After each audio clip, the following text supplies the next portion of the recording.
College का पहला दिन था। बरसात के बाद की धूप कैंपस को धोकर और भी खूबसूरत बना रही थी। अनन्या हाथ में किताबें पकड़े नई क्लास ढूंढ रही थी। तभी अचानक किसी से टकरा गई। सॉरी, दोनों के मुंह से एक साथ निकला। अनन्या ने नजर उठाई तो सामने एक साधारण सा लड़का खड़ा था। नीली शर्ट, आंखों में आत्मविश्वास और चेहरे पर हल्की मुस्कान। कोई बात नहीं। First year? लड़के ने पूछा। हाँ, अनन्या ने संकोच से जवाब दिया। मैं आरव। चलो तुम्हारी क्लास दिखा देता हूँ। बस यहीं से शुरू हुई वो कहानी जो धीरे धीरे किताबों से निकलकर दिल तक पहुंच गई। आरव पढ़ाई में होशियार था, लेकिन ज्यादा बोलता नहीं था। अनन्या चंचल थी, सपनों से भरी हुई। दोनों की दुनिया अलग थी, लेकिन सोच कहीं ना कहीं मिल जाती थी। लाइब्रेरी में साथ पढ़ना, कैंटीन में आधी आधी चाय पीना, एग्जाम से पहले एक दूसरे को मोटिवेट करना। कब दोस्ती प्यार में बदल गई, किसी को पता ही नहीं चला। एक दिन बारिश में भीगते हुए आरव ने कहा, अनन्या, अगर जिंदगी में सब कुछ बदल जाए तो क्या तुम मेरा साथ दोगी? अनन्या मुस्कुराई। अगर तुम मेरा हाथ नहीं छोड़ोगे तो मैं पूरी जिंदगी चल सकती हूँ। कॉलेज के आखिरी साल में सब बदलने लगा। प्लेसमेंट, करियर, जिम्मेदारियां।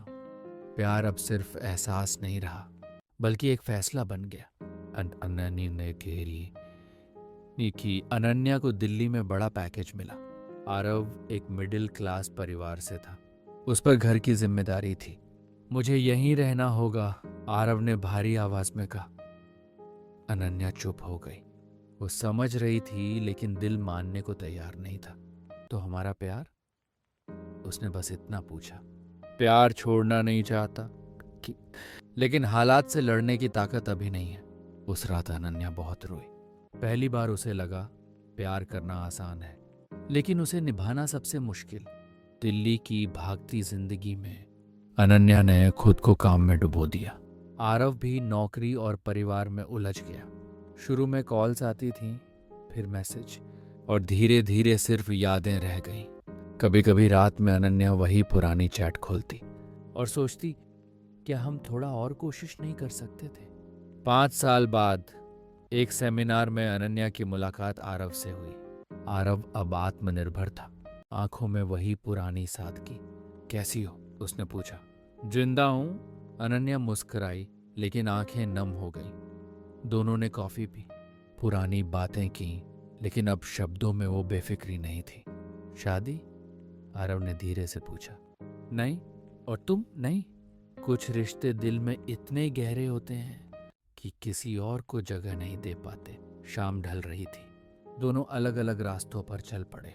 अनन्या ने पलट कर देखा। आरव वहीं खड़ा था जैसे 5 साल पहले। उसे समझ आ गया, कुछ प्यार मिलकर नहीं, समझकर पूरे होते हैं। उस रात अनन्या ने डायरी में लिखा, हम साथ नहीं हैं, लेकिन जो रिश्ता हमें बेहतर इंसान बना दे वो कभी असफल नहीं होता। ये कहानी किसी ब्रेकअप की नहीं, बल्कि उस प्यार की है जो मजबूरी में छूट गया, लेकिन दिल से कभी नहीं गया। क्योंकि हर लव स्टोरी का हैप्पी एंडिंग शादी नहीं होता। कुछ कहानियां याद बनकर ही अब रही, इनकी अब ही अमर हो जाती हैं आते हैं।